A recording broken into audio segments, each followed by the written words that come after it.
நமச்சிவாய வாழ்க. நாதந்தாள் வாழ்க. இமைப்பொழுதும் என் நெஞ்சில் நீங்காதான் தாழ்வாழ்க. வாழ்க வளமுடன். அனைவருக்கும் இனிய வணக்கங்கள்.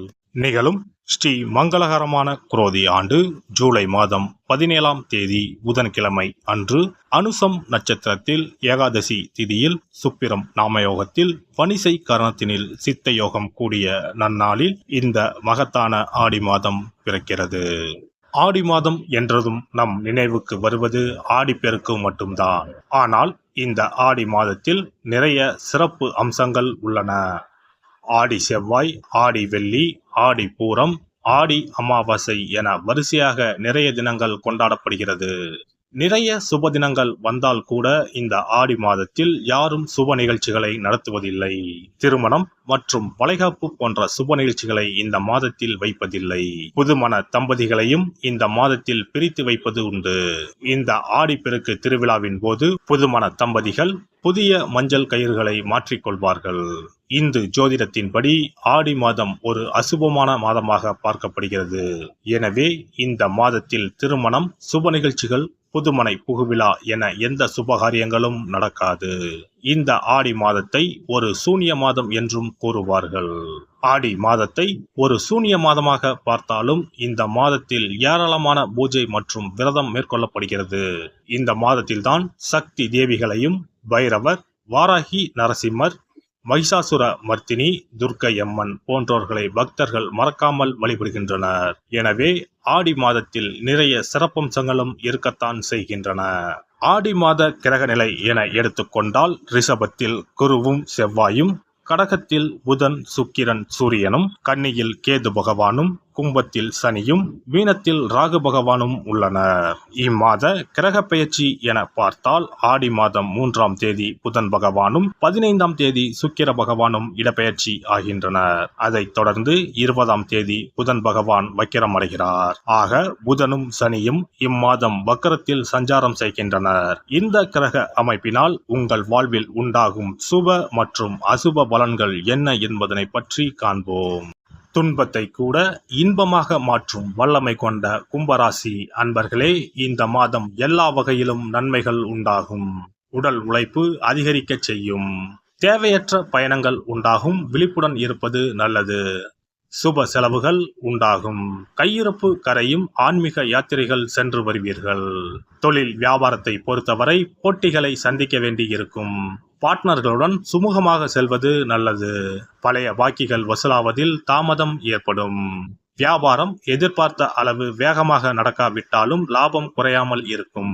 புதிய ஆர்டர்கள் கிடைப்பது தாமதப்படும். உத்தியோகத்தில் இருப்பவர்கள் கடினமான பணிகளை செய்ய வேண்டி இருக்கும். வேலையை விட்டு வேறு வேலைக்கு செல்லலாமா என்று கூட தோன்றலாம். மனம் தளராமல் இருப்பது நல்லது. வீடு, வாகனம் ஆகியவற்றால் செலவுகள் ஏற்படும். அடுத்தவர் பிரச்சனைகளில் தலையிடுவதை தவிர்ப்பது நல்லது. தடங்கல்கள், கூடுதல் உழைப்பு ஆகியவற்றை சந்திக்க வேண்டி இருக்கும். குடும்பத்தில் அமைதி குறையலாம். கணவன் மனைவிக்கு இடையே திடீர் மனஸ்தாபம் ஏற்படலாம். பிள்ளைகள் கல்விக்கான செலவு அதிகரிக்கும். அத்துடன் தேவையானவற்றையும் வாங்கி தருவீர்கள். கணவன் மனைவிக்கு இடையே இருந்த வருத்தங்கள் நீங்கும். பிள்ளைகள் விஷயத்தில் அதிக அக்கறை காட்டுவீர்கள். பெண்களை பொறுத்தவரை அடுத்தவர்கள் பொறுப்புகளை ஏற்காமல் தவிர்ப்பது நல்லது. எதிர்பாராத செலவுகள் வரலாம். விருந்து, கேளிக்கை நிகழ்ச்சிகளில் கலந்து கொள்வீர்கள். ஆன்மீக பயணம் செல்வதில் விருப்பம் உண்டாகும். கலைத்துறையினருக்கு வெளிநாட்டு வாய்ப்புகள் கைகூடி வரும். அதிகமான ஒப்பந்தங்களில் கையெழுத்திட வேண்டியிருக்கும். உடன் பணிபுரியும் பணியாளர்களால் நன்மை ஏற்படும். அரசியல் துறையினருக்கு எதிர்பார்த்த பதவிகளை அடைவீர்கள். மேலிடத்தின் மூலம் உங்கள் காரியங்கள் அனைத்தும் பரிசீலனை செய்யப்படும். மாணவர்களை பொறுத்தவரை பாடங்களை கவனமாக படிப்பது அவசியம். வீண் விவகாரங்களை விட்டு விலகுவது நல்லது. நட்சத்திர பலன்கள். அவிட்டம் நட்சத்திரம். இந்த மாதம் நீண்ட தூர தகவல் நல்லவையாக இருக்கும். எதிலும் நிதானம் தேவை.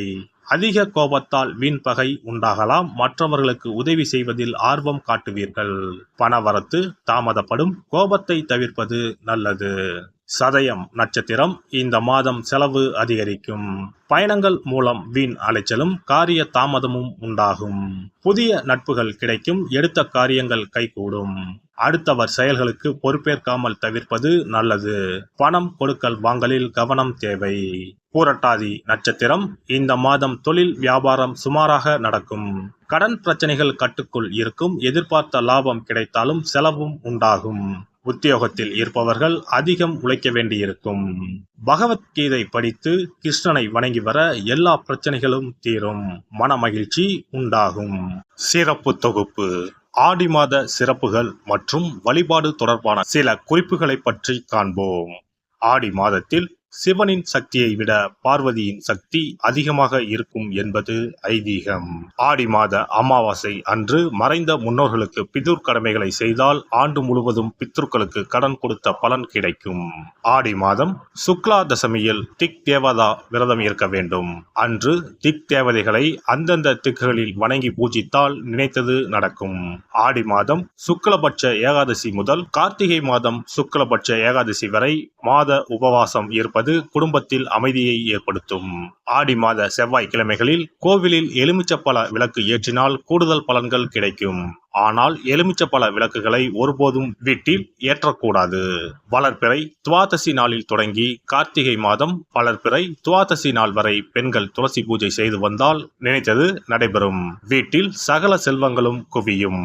ஆடி மாதம் செவ்வாய் வெள்ளிக்கிழமைகளில் காமாட்சி தேவியை வணங்கினால் திருமண தடைகள் விலகி சுபம் உண்டாகும். ஆடி மாதம் முழுவதும் மீனாட்சியை வழிபட்டால் குடும்பத்தில் அமைதி ஏற்படும். ஆடி மாதம் முத்துமாரியம்மனை மனமுருக வழிபட்டால் திருஷ்டிகள் விலகிவிடும். ஆடி மாதம் சுக்ல துவாதசியில் மகா விஷ்ணுவை நினைத்து விரதம் இருந்தால் செல்வம் பெருகும். ஆடி மாதம் சுக்லபட்ச ஏகாதசி தினத்தன்று அன்னதானம் செய்தால் சகல பாக்கியங்களும் கிடைக்கும். இம்மாதம் ஏகாதசி துவாதசி நாட்களில் அரச மரத்தை சுற்றி வந்து வழிபட்டால் வாழ்வில் மகிழ்ச்சி உண்டாகும். ஆடி மாத வெள்ளிக்கிழமைகளில் மகாலட்சுமியை வழிபட்டால் வீட்டில் செல்வம் சேரும். இம்மாதம் ஏதாவது ஒரு வெள்ளிக்கிழமை அம்மனை ஆவாகனம் செய்து வீட்டுக்கு வரவழைத்து வழிபடுவது சிறப்பை தரும். ஆடி மாதம் குத்து விளக்கை லட்சுமியாக பாவித்து அலங்கரித்து வழிபடுதல் வேண்டும். ஆடி மாதம் அம்மனுக்கு பால் பாயசம் சர்க்கரை பொங்கல் வைத்து வணங்குதல் வேண்டும். அம்மனை வழிபடும் போது மறக்காமல் லலிதா சகஸ்ரநாமம் சொல்ல வேண்டும். இம்மாதம் வீட்டில் சிறப்பு பூஜைகள் செய்யும் போது சிறு பெண் குழந்தைகளை அம்மனாக பாவித்து உணவு கொடுத்து ரவிக்கை சீப்பு குங்குமச்சிமிழ் கண்ணாடி வளையல் தாம்பூலம் கொடுக்க வேண்டும். இம்மாதம் அம்மனுக்கு சாற்றப்படும் வளையல்களை பெண்கள் அணிந்து கொண்டால் திருமண பாக்கியம் குழந்தை பாக்கியம் சகல நலன்களையும் நீங்காத செல்வத்தையும் பெறலாம். ஆடி மாத வெள்ளிக்கிழமைகளில் அதிகாலையில் எழுந்து குளித்து தூய ஆடை அணிந்து சாணத்தை பிள்ளையராக பிடித்து செவ்வரளி செம்பருத்தி அருகு கொண்டு சூரிய உதயத்திற்கு முன்னர் விநாயகரை பூஜிக்க வேண்டும். வாழை இலை மீது நெல்லை பரப்பி அதன் மீது கொழுக்கட்டை வைத்து விநாயகரை வழிபட செல்வம் கொளிக்கும். ஆடி பௌர்ணமி அன்று சிவபெருமானுக்கு திரட்டுப்பால் அபிஷேகம் செய்து கருப்பு பட்டாடை 100 முத்துக்கள் கோர்த்த மணிமாலை கரு ஊமத்தம் பூ மாலை அணிவித்து மூங்கில் அரிசி பாயாசம் படைத்து வழிபட்டால் எப்பேற்பட்ட பகையும் விலகும். பொதுவாகவே வெள்ளிக்கிழமைகள் அம்பாளுக்குரிய சிறந்த நாட்களாகும். இதனோடு அயனத்துக்குரிய சிறப்பும் சேர்வதால் ஆடி மாதத்தில் வரும் வெள்ளிக்கிழமைகள் அம்பாளுக்கு தனிச்சிறப்பு கொண்டவையாக கருதப்படுகின்றன.